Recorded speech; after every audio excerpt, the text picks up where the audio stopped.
Hey guys, here we go into a video talking about how the flow of the fight for Errol Spence versus Mikey Garcia went. A lot of people are saying that Mikey Garcia lost because Errol Spence is bigger, he has more reach, and Errol Spence not only taller but a bigger fighter as well. I just kind of wanted to make this video and kind of let you guys know and show you guys that that's just not true. That Errol Spence absolutely, unequivocally, completely outboxed Mikey Garcia, and anybody who says any otherwise doesn't understand boxing.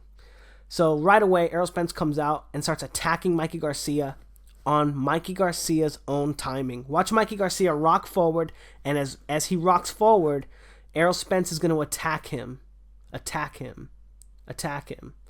right? And he goes, attacks him, controls the lead hand, right? Every time Mikey Garcia leans forward, that glove comes, and look at 15 seconds into the fight, Mikey Garcia knows what's up. He can see the punches coming. He knows the timing's coming. He's starting to defend himself. And look at that.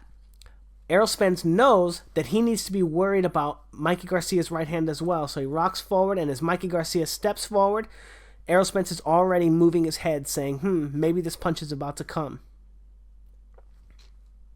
Again, off that same timing, coming forward, and controlling the lead hand, not allowing Mikey to get into his own rhythm, and knocking him off of his own rhythm as well. The same timing that he usually beats other fighters on, and he's just dominating him in the game. And that's because Mikey Garcia, not only does he not a counter puncher, but he doesn't understand how to utilize counter punching or the lead hand control to walk his opponents into punches. Another problem that Mikey Garcia has is he only ever throws his 1-2 on his own timing. He's a very, very, very predictable and rhythmed fighter. And Errol Spence was able to pick up on this, and not only pick up on it, but exploit it. As you see, Mikey Garcia is not able to defend himself when he moves off the line. It's easy to throw punches at him.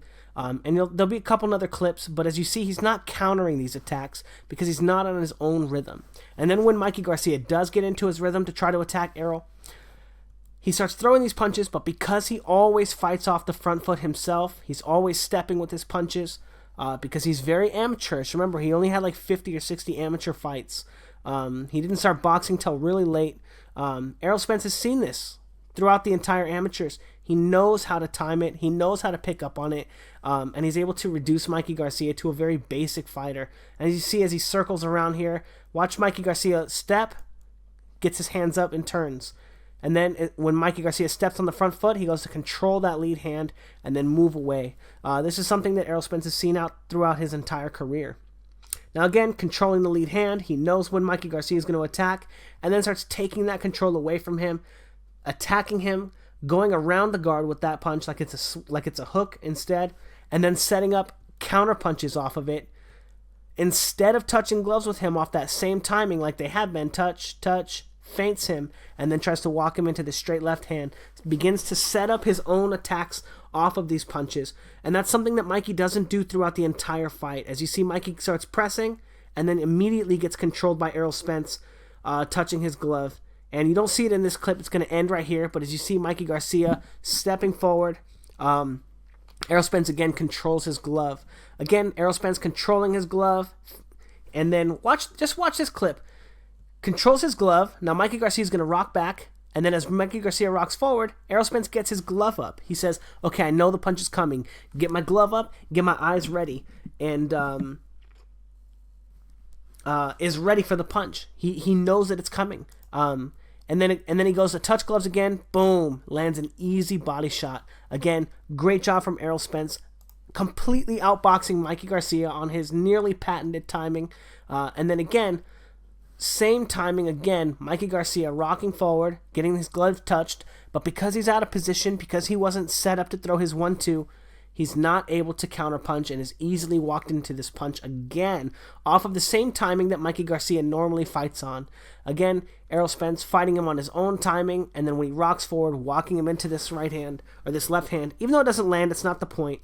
But watch him, again, control the glove, get Mikey Garcia out of position, right? And Mikey Garcia, he's never ready when he's not ready to throw a punch, and just eats a body shot. Again, Mikey Garcia is not a counter puncher. And he doesn't He doesn't fight every minute of every round.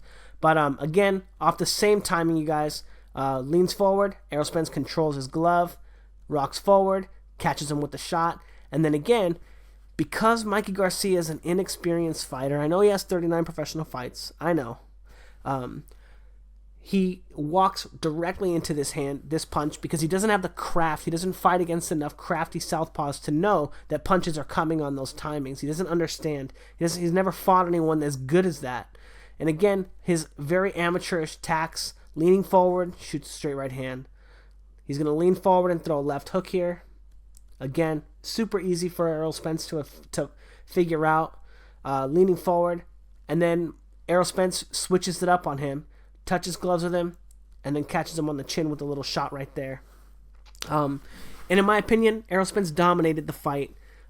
He completely controlled Mikey Garcia's lead hand, completely controlled the pace and the tempo of the fight, preventing Mikey Garcia from ever really feeling comfortable letting his 1-2 go, because normally when a fighter fights Mikey Garcia, they respect his power enough to not contest the lead hand, to not put themselves at quote-unquote risk. But Errol Spence knows that you're not putting yourself at risk when you utilize that tactic.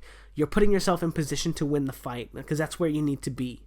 A fighter like Juan Manuel Lopez, rather than, even though in the first round, like 20 seconds into the fight, he does the same exact thing that Errol Spence does, feint the lead hand touch, and then boom, cracks him with the straight left hand.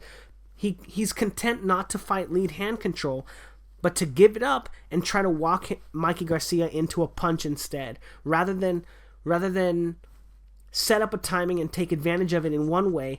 He assumes that his opponent is making a mistake and allows him to continue making it as if it's a mistake, and doesn't understand that he's being controlled by Mikey Garcia and walked into his other shots.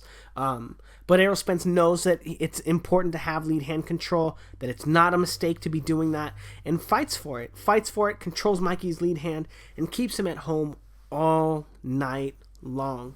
Anyway, Errol Spence dominated the fight. It was not because of his size, it was not because of his weight, it was because of his skill and because of his boxing IQ. And, not to be mean to Mikey, but Mikey's lack of a boxing IQ. Anyway, let me know what you guys think in the comments below. Go rewatch the fight, man. It was a great fight. And have a great night, guys.